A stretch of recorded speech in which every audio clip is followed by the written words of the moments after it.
everyone, you are watching a new live show of Xinhua News Agency. I am Yu Pei. I'm Li Xi. In today's live show, we're going to share with you a story of a British gentleman who lives and invests in Wuhan. Stay with us on Facebook, Twitter, and YouTube. You will enjoy our live show today. Today, we are standing in the middle of China, Wuhan City. And as you can see, behind us is the mighty Yangtze River, which is running rapidly and vividly. And beside us is the famous Wuhan Yangtze River Bridge, which is standing steadily and firmly. The Yangtze River is so wide and long, and above, that is the Yangtze River Bridge. It is the first bridge that was constructed across the Yangtze River in 1957. Yes, you are right. The bridge will celebrate its 6th year's birthday in the coming November. It has witnessed the great changes and the development that taken place in the city of Wuhan and also in China in the past decades. Why don't you introduce Wuhan City to us, Yu Pei? Okay. The Yangtze River, alongside with its branch Han River, separate Wuhan into mainly 3 different areas. Now we're standing in the part of the Wuchang area. On our opposite hand, that is Hankou area. Beside Hankou, that is Hanyang. I know, Stacy, that you worked in Beijing and you live in Wuhan and in the Hanyang area, right? That's right. Today is my great honor to back home and to invite our distinguished guest, Simon Haworth, to our show. And I would say it is a very special guest. Wow, then how special? There are many foreigners live in China.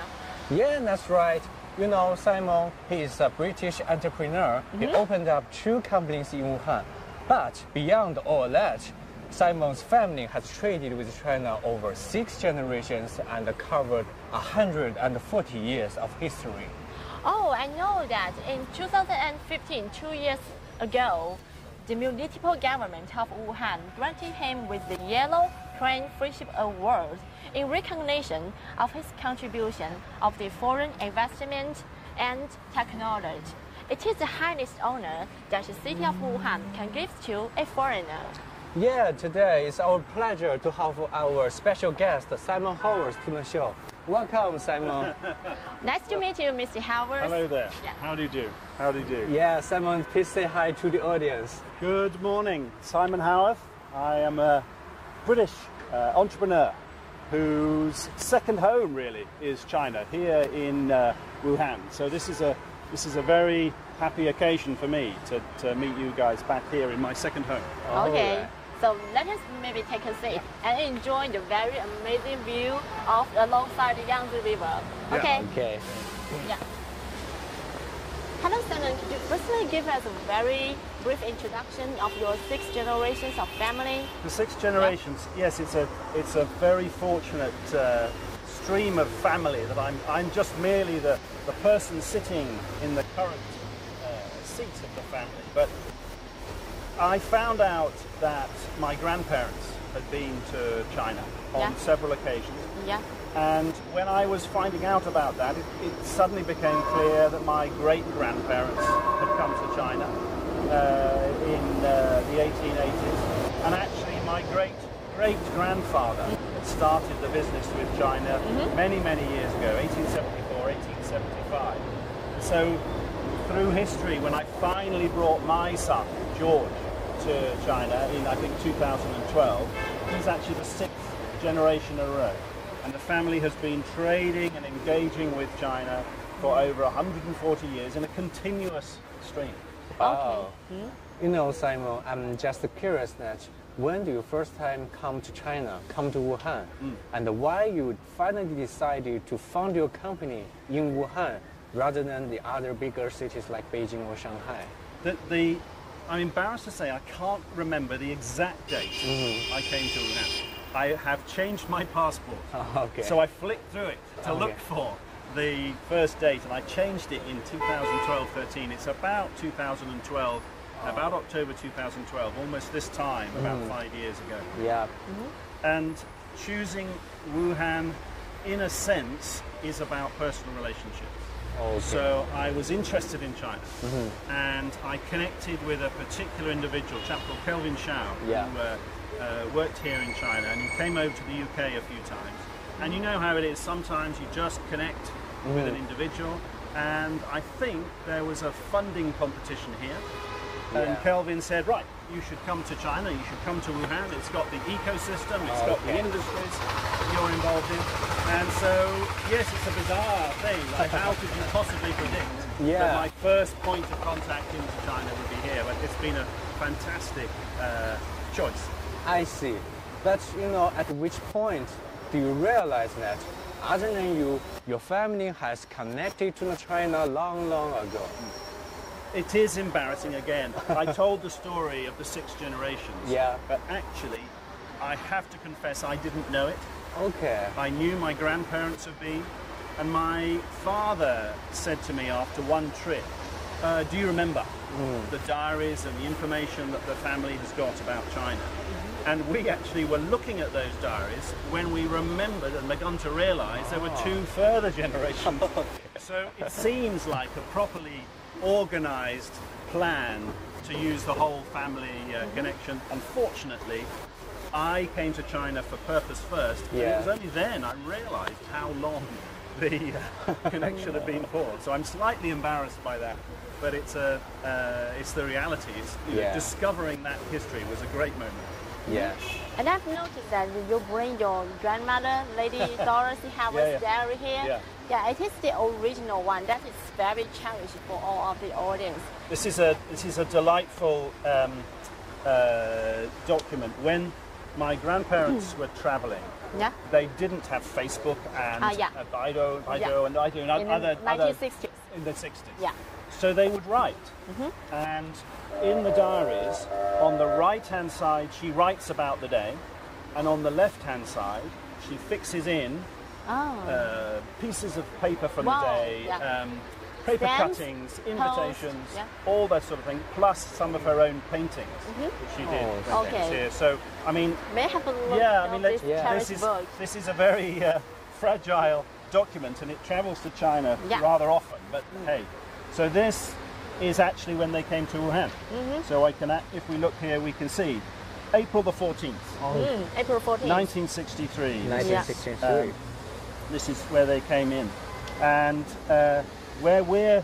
Shenggong?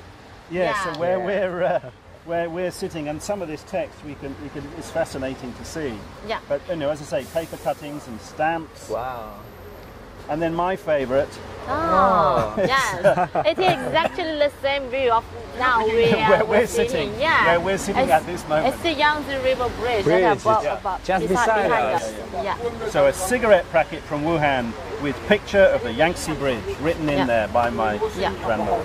And I've wrote the book that composed by your grandmother Dorothy's diaries. So far, And I remember it's chapter 16. It has many sentences about descriptions of China in 1960s, in 1963 and 1967. The twice that your grandmother and grandfather they come to China. Yes, and I remember how they describe the Yangtze River Bridge. It has, they say, high enough for any boats to pass by, and it has 2 layers with the roads above and also the railway below. It has. These diaries have amazing amounts of information. It'll tell you how many stanchions there are. It'll tell you how high they are. They recorded this. It's absolutely delightful for us that they've recorded this information. And I also found that there are many interesting sentences that aroused my attention. And I pick up some of the sentences from here. So I read it for you and for the audience. Okay. It is difficult to go any other way, especially if you cannot speak Chinese. And second one, Chinese people were very curious about us. And third one, on Chinese plane, you are served with tea about once an hour. It came in very pretty cups, but it was very weak with no milk and sugar. I guess it's Chinese tea. It is Chinese tea? They were expecting black tea with milk, no sugar. No sugar. And throughout their lives, they always joked about this. They actually used to have green tea at home after this. Because they took it, but back at the home in the UK, they actually used to have green tea as a result. But yes, they always joked about the tea. But the travel thing about traveling, making travel difficult for those people in those days, to travel from the UK to China was a big journey. Okay. And it's fantastic to think about them transporting themselves over here for a month to an unknown place. And so that travel was difficult. And they were in a organised group to do that.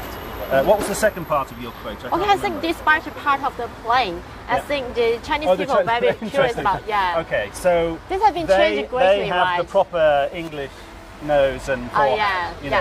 They had fair hair, big noses, flat foreheads, and they were a rare visitor to China. At that time, At that time, it was not common to come to China. Yeah. So they always said they attracted great crowds. I think somewhere in here it says, particularly if they ever tried to speak Chinese. Yeah. And they would not be able to walk out in the town because they'd be surrounded by a crowd of people. Yeah. But this situation has been proved now because, with more and more foreigners come to China, maybe it's normal to walk on the street and see foreigners and just say hi. And Look, we're sitting here by the Yangtze River speaking in English. Yeah. And it is very normal. It's now such an international place that we're sitting at. So yes, a lot has changed in that way. I see.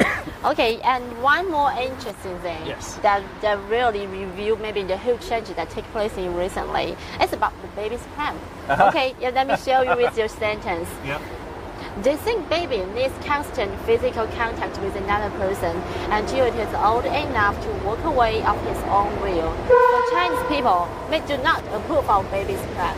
Yeah, but we all know that in 2015, China launched the policy of 2 children. But in 1960s, people can barely know that what exactly the baby pram is.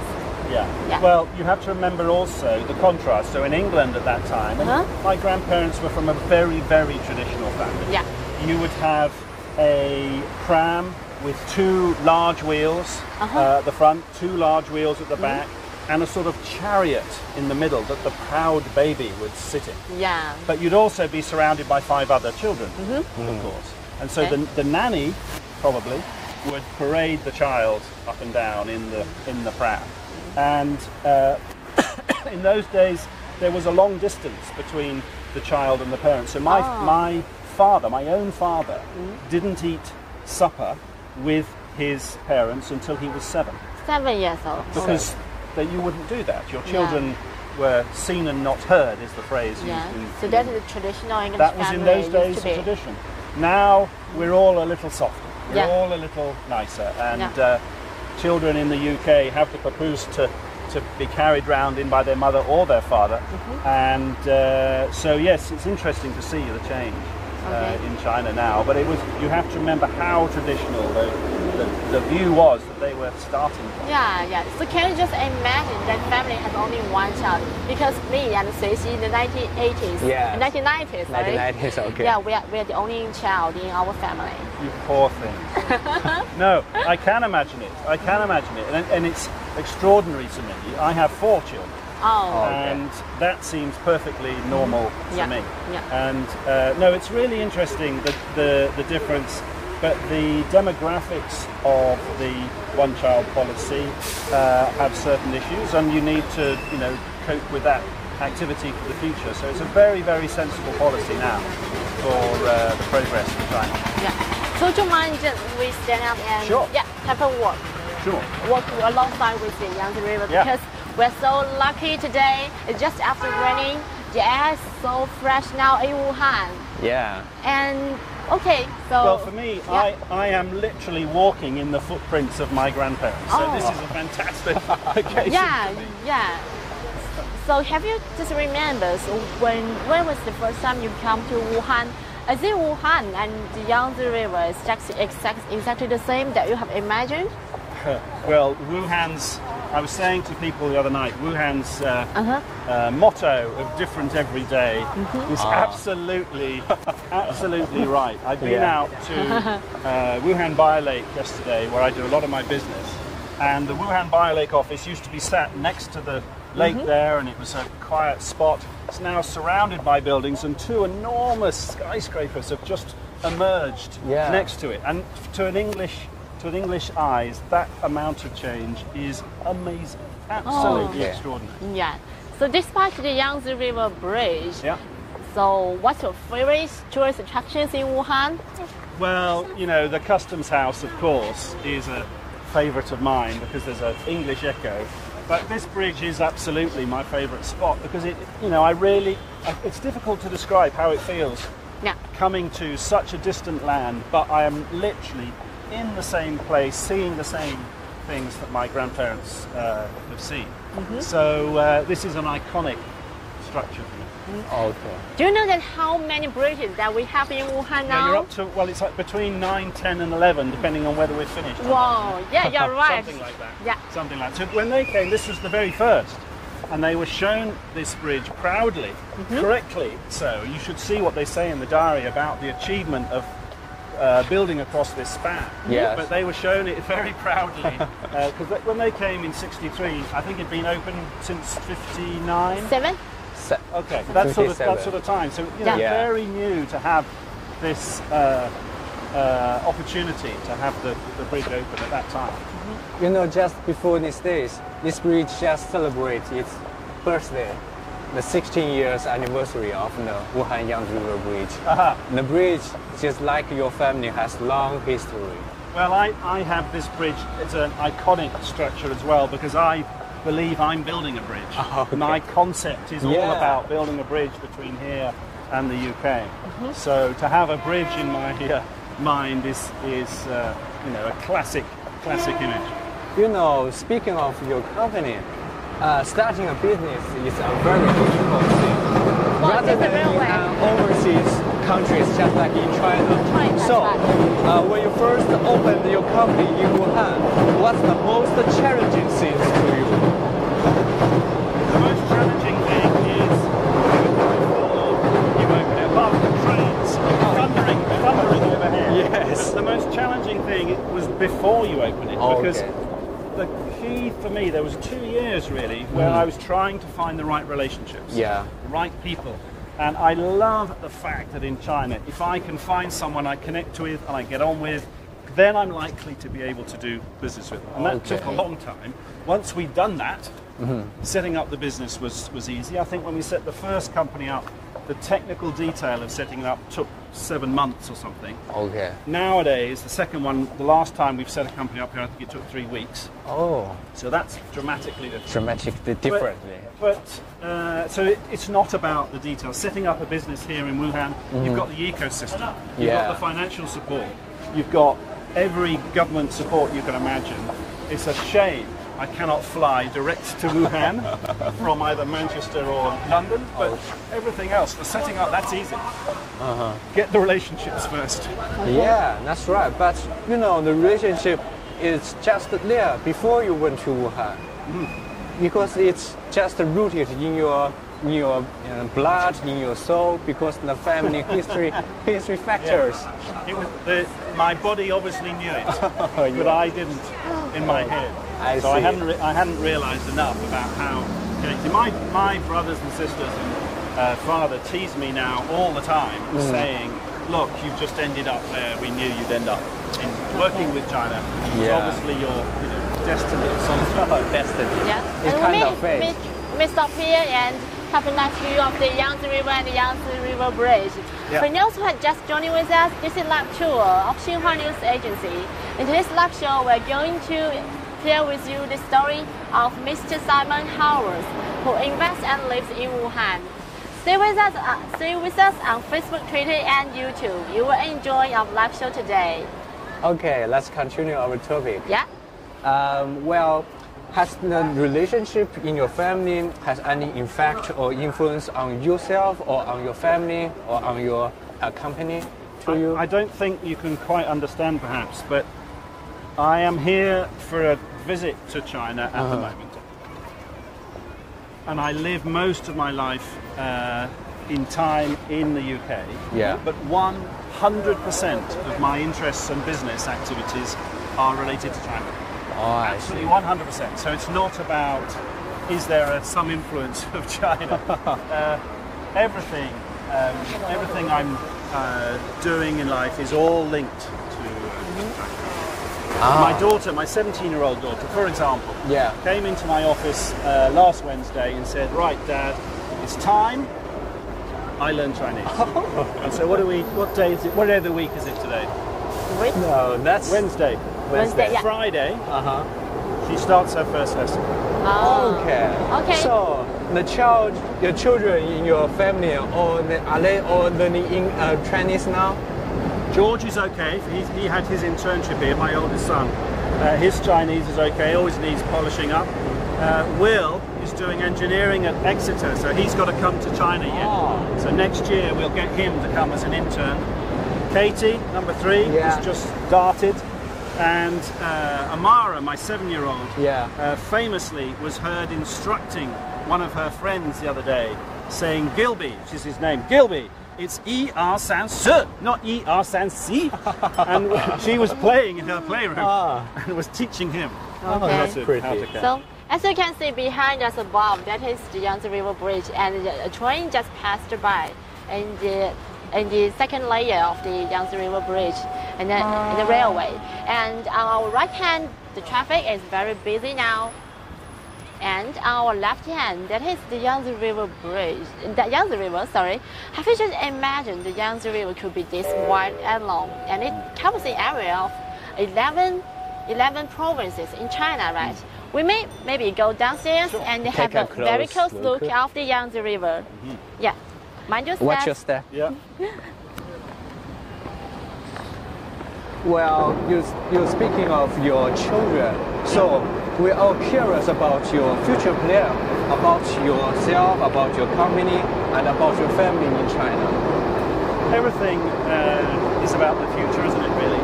Yeah. But we have a very important step to achieve in China at the moment. We have effectively done, in the first 5 years, the test of the market.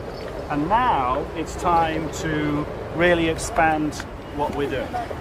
And the task now, we have a swimmer. Yeah, someone jumps into It's the very river. normal in Wuhan. We have, the task now is to establish a fund to bring UK innovation from Cambridge, one of the world's leading innovation centres, to China. And for that we need Chinese capital to be able to bring the technology here and then grow it here in China. So that's the sort of second important, that's the part of this business. Where we have, you carry that for me. Okay, it's my pleasure. The newest part of the business is interesting. I've been involved in innovation for many years, and now we're looking at what you might call education, because I was interested to have children come to my home in Cheshire when Wuhan and Manchester were celebrating their 30-year anniversary of twinning. So the children came to my home, and there was a situation where there were 2 girls who were sat on a step next to each other. All the rest of us were talking around the garden, but this Chinese girl and English girl of about 9-10 years old were exchanging a gift of chopsticks. And the Chinese girl was showing the English girl how to use chopsticks. And whilst we were all, talking, they were connecting.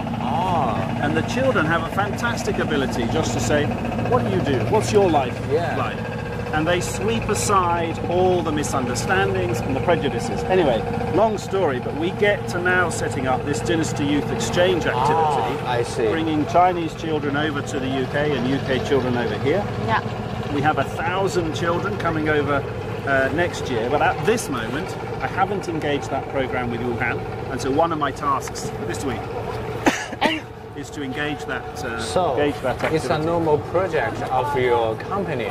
Yeah, so we're now doing innovation and education. Yeah, I noticed that there's a picture. Maybe. Here you are. Yeah, this is from This is where they came. We can show the audience. So we have my 90-year-old mother, my 90-year-old father, and here is Katie, who's just the one who's just starting Chinese. Yeah. And so there are many friends in this picture. I've been back to their school here in Wuhan. And this was an amazing occasion where we were in my family's home in the garden. Have you got a picture of the dragon dancing in the garden there? You may have. You may not have it in this series. Yeah, may not have it in this series, yeah, right. Hold on, let's just check it's not on the previous page. No, it's not there. No. But this dragon... But we can see the This dragon came into the garden. Yeah. And the garden is an incredibly green space. It's a beautiful garden that my parents have built over many years. And through the garden gate danced this bright red dragon. And it absolutely enchanted my parents to see it. And that was an amazing moment of linkage between Wuhan and Cambridge and the UK. Yeah. Since there's many pictures that you brought here, may I just share with you? Sure. For some generations, that's this is interesting to your see sitting here. That visited There and we are. treaty with China, right? There's my father, Sir Philip Haworth, and Lady Haworth, when they got married on their wedding day in the local church in the village in Lower Pever in Knutsford in Cheshire, just outside Manchester. Yeah. So yes, we can say we were the result of that picture. Okay. What else have you got in your list? Yeah. And so who's art. Art is important in the family. One of the great things I get to do here. I know you are very good at painting. Yeah. I'm not quite sure how to reply to that, but I like doing it. I like the results. I don't mind if anyone else doesn't. But this is Dad in Scotland, sitting on a rock, and he and I went painting together, which was a wonderful thing to do. I have to say. Yeah, it's beautiful. What else have we got? View. Another picture. That's my mother. Unfortunately, she's just died this year. So that was when she was in her 18th year, I think. I can't remember the details. But, you know, she died when she was 91. And these are historic images. So who painted it? That's a photograph. That's a photograph of those days. I know photographs have improved since then. She's really charming. Yeah, it's just like an oil painting. It is like an oil painting. Yeah, it's like oil painting. Oh, that's Grandad. That's my grandfather. You've got some great pictures here. So you can see the date here. 1896. Born April the 5th, 1896. And this was taken in 1899. He doesn't look particularly happy there, but it's a nice picture to have. Yes. Yeah. Absolutely. And how about this one? That's Dad, music, playing violin just before he got married. Yeah, so the link of music and art and stuff runs through the family like China. So. Okay. Next one. This is George. Yeah, this is your sixth generation, right? Yeah. That was during his first trip to China when he came over. I set him up as an intern with one of the companies I worked with. I guess in Shanghai, right? That's in Shanghai, yeah. He was an intern in Shanghai. He just left school. Yeah. And that was the first thing I did. I dropped him into Shanghai for 3 months. Yeah. And he learned kickboxing and he learned Chinese. And he didn't really connect with the expat community at all, which I'm delighted that he focused on the Chinese community. Okay, so many young Chinese girls want to have a... They do, and every time George walks down the street, they try to stand next to him to have a photograph taken with him. So the Chinese girls apparently rather like him. Yeah, he's cute. How about this one?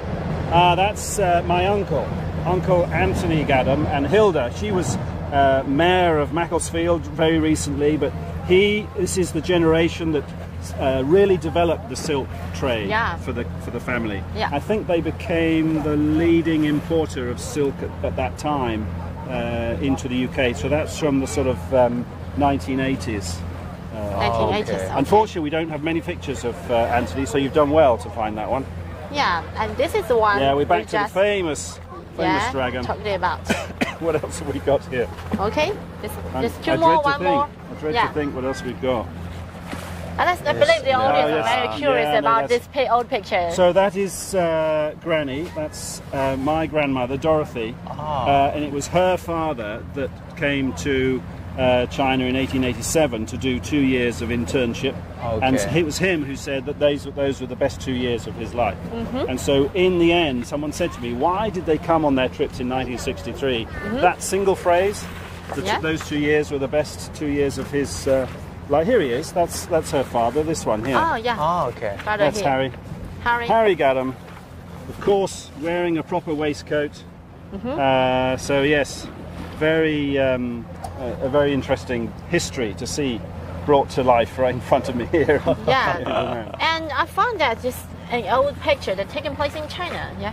Yes. Taken Now in China. we're not certain. This is my grandfather, Sir Geoffrey. We're not quite sure where this was taken. I know when he came to Wuhan, they visited the university, and there's a stuff about meeting the dean of the university in the diaries. Yeah. But these children look to me, they're too young to be university. They must have been high school. High school, primary so schools. I have got the original photograph back at home in Cheshire, and so when I get back, I'm going to have to go and find out if it gives any clues about exactly where. Okay. Thank you very much. And since you mentioned that the silk business your family started with, do you know the Belt and Road Initiative? Yes, of course, of course. From the UK, we consider ourselves to be the destination. Yeah. Yeah. So yes, we know it well, and you know, we have many echoes really of the trade and the activities that I have in my life with my distant relations. You know, in those days, there was a Silk Road that connected Manchester with the Industrial Revolution and the materials they were making in Manchester with silk and the family through to mainly to Jiangsu province for our family. And now the Silk Road is back again, and that is extraordinary to see. And we had the first train arriving in London this year. And for me, to see that link connected is an extraordinary achievement. So that whole Silk Road will create an amazing opening for trade. But the other echo we also have from my grandparents is the developments here in Wuhan with ecology and clean air activities. So when my grandparents came here, the famous story is that they drove around Wuhan for an hour in a bus, or they were driven around for an hour in a bus. And in that whole hour, they saw 4 cars on the road. Everything else was bicycles. And now Mayor Wan is reintroducing bicycles to Wuhan as a major form of transport. We've got bicycle routes everywhere. So there's echoes of these activities in everything we see. You know, over 100 years ago, your ancestors, your great-great-grandfathers, your ancestors just starting in China with silk business. And now you are facing the new time of China. And what do you expect from the China in the future? I think I'm quoted somewhere else as saying that every country gets its chance to lead the world stage. Britain has had its chance and has done a very good job. However, I actually believe it's China's turn now. Thank you. It's actually China's turn now. Everything is in place here. That's why I'm dedicating my activities to it. My family effectively, if I'm negative, they took from China. They took silk. So we're now bringing back to China. We're bringing biotechnology, intellectual property. So and you know, I can't say anything else. I actually think it's China's turn. Thanks for you've got work to do. As the 5th generation, your boys and yours, the George William, that's the 6th generation. So how's China means to you? To them, they perceive it as their critical relationship of their future. So that's why George came here for his internship. That's why William is going to come here to do his job, and why Katie is starting Chinese. So from their perspective, they see it as the family's link is an amazing piece of luck for them. Because any child in the UK who can differentiate themselves with learning Chinese and understanding how to engage with China has set themselves in a fantastic moment of advantage. But it's a two-way bridge. You know, the Chinese are now opening their view of engaging with the UK as well. So it's a two-way choice, if you like. And how's the planning when you leave Wuhan? Will you go to Beijing? I heard of that. So I'm going to Beijing this evening.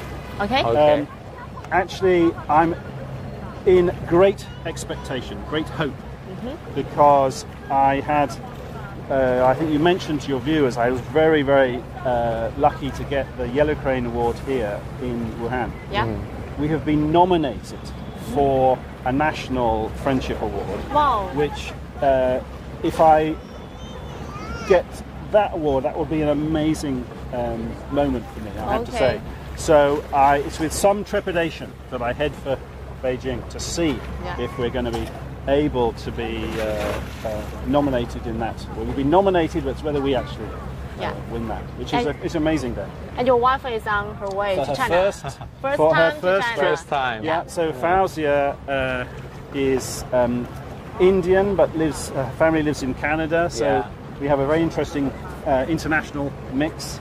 But this is her first trip. time. So she's very nervous. Okay. I think China won't let her down. It won't let her down, but she doesn't know. Well, when you're setting off to a new country, you just don't know what to expect. Yeah. You can see the news, you can see the pictures, but what's it going to be like when I get there? Yeah. So, of course, I've been teasing her about what it's like and telling her how busy it is and what it's going to be like. But she will have a lovely time. We hope on the first day of the holidays to actually get up very early to beat the crowds and go to the Great Wall. Okay, wow. So National Day is coming. Maybe you can have a very good time in China. And I believe that the Chinese people will give you and your family the warmest welcome. They always do. Yeah? They always do. Okay, thank you very much, Mr. Haworth. For today's show. Thank you very much. Thank you. Thank you very great much. fun. Okay. Yeah, very good stories. Thank you. Yeah. Yeah. So maybe this is the end of our live tour today, but the Mr. Haworth's story in China does not end. Okay, so thanks for your watching. Yeah. And see you next time. Okay. Bye bye. Keep following with us on I'll be Twitter. back in 150 years Facebook. for the next bit. Okay.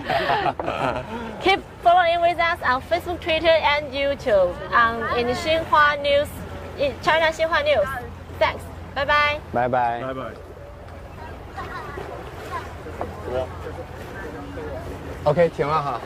Thank you very much. Yeah. Well, we'll continue on the personal interview. Yeah. Okay. Okay. So you didn't talk about this. Yeah. Maybe I can carry this. Yeah. Yeah. Thank you. Is that okay? Can carry it what for is you. that? That's all right. I'll hold it. Okay.